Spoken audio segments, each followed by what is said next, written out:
ಪಿತನ ಸುತನ ಮತ್ತು ಪವಿತ್ರಾತ್ಮರ ನಾಮದಲ್ಲಿ ಆಮೇನ್. ಪರಮಪ್ರಸಾದವು ಕ್ರೈಸ್ತ ಧರ್ಮಸಭೆಯ ಜೀವಾಳ. ಪರಮಪ್ರಸಾದವನ್ನು ಪ್ರಭು ಯೇಸುವೆ ಸ್ಥಾಪಿಸಿದ್ದು. ತಾವು ಶಿಲುಬೆಯಲ್ಲಿ ಇಡೀ ಮನುಕುಲದ ರಕ್ಷಣೆಗಾಗಿ ಕಲ್ವಾರಿ ಬೆಟ್ಟದ ಮೇಲೆ ಪ್ರಾಣತ್ಯಾಗ ಮಾಡುವ ಹಿಂದಿನ ರಾತ್ರಿ ತಮ್ಮ ಕೊನೆಯ ಭೋಜನದಂದು ತಮ್ಮ 12 ಶಿಷ್ಯರ ಜೊತೆಗೆ ಊಟವನ್ನು ಮಾಡುವಾಗ ರೊಟ್ಟಿಯನ್ನು ತೆಗೆದುಕೊಂಡು ದೇವರಿಗೆ ಕೃತಜ್ಞತಾ ಸ್ತೋತ್ರವನ್ನು ಸಲ್ಲಿಸಿ ಅದನ್ನು ಮುರಿದು ತಮ್ಮ ಶಿಷ್ಯರಿಗೆ ಕೊಡುತ್ತಾ, ಇದು ನಿಮಗಾಗಿ ಒಪ್ಪಿಸಲಾಗುವ ನನ್ನ ಶರೀರ, ಇದನ್ನು ನನ್ನ ಸ್ಮರಣೆಗಾಗಿ ಮಾಡಿರಿ ಎಂದರು. ಅಂದಿನಿಂದ ಈ ದಿನದವರೆಗೂ ಪ್ರಭುವಿನ ಸ್ಮರಣಾರ್ಥವಾಗಿ ಪ್ರತಿ ಬಲಿ ಪೂಜೆಯಲ್ಲಿಯೂ ಪರಮಪ್ರಸಾದದ ಸ್ಮರಣೆಯನ್ನು ತಾಯಿ ಧರ್ಮಸಭೆ ಮಾಡುತ್ತಾ ಬಂದಿದೆ. ಹೀಗೆ ಅರ್ಪಿಸುವ ಪ್ರತಿ ಬಲಿ ಪೂಜೆಯಲ್ಲಿಯೂ ಸಹ ರೊಟ್ಟಿಯು ಪ್ರಭು ಯೇಸುವಿನ ದೇಹವಾಗಿ ಮಾರ್ಪಡುವುದು ಸತ್ಯ ಹಾಗೂ ನಮ್ಮೆಲ್ಲರ ವಿಶ್ವಾಸ. ಹೀಗೆ 15 ನವೆಂಬರ್ 2013 ನಡೆದ ಒಂದು ಘಟನೆಯನ್ನು ನಿಮಗೆ ತಿಳಿಸಲು ಇಷ್ಟಪಡುತ್ತೇನೆ. ಕೇರಳದ ಕನ್ನೂರು ಪ್ರದೇಶದ ವಿಲಕನ್ನೂರು ಎಂಬುದು ಒಂದು ಸಣ್ಣ ಹಳ್ಳಿ.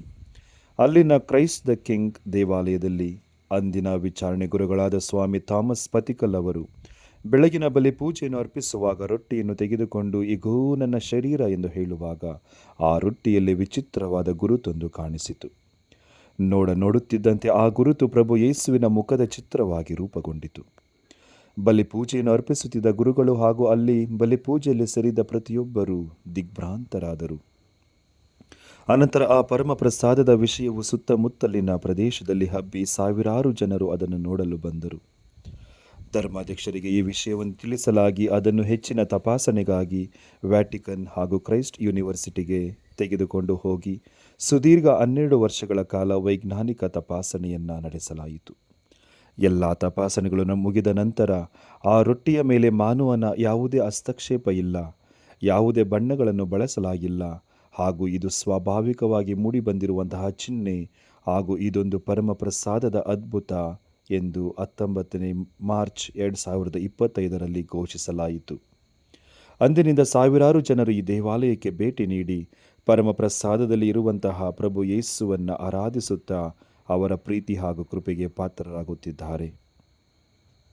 ಈ ವಿಡಿಯೋವನ್ನು ವೀಕ್ಷಿಸುತ್ತಿರುವ ನಿಮಗೆಲ್ಲರಿಗೂ ತಂದೆ ದೇವರ ಪ್ರೀತಿ, ಪ್ರಭು ಯೇಸುವಿನ ಅನುಗ್ರಹ ಹಾಗೂ ಪವಿತ್ರಾತ್ಮರ ಅನ್ಯೋನ್ಯತೆ ಲಭಿಸಲೆಂದು ಪ್ರಾರ್ಥಿಸುತ್ತೇನೆ.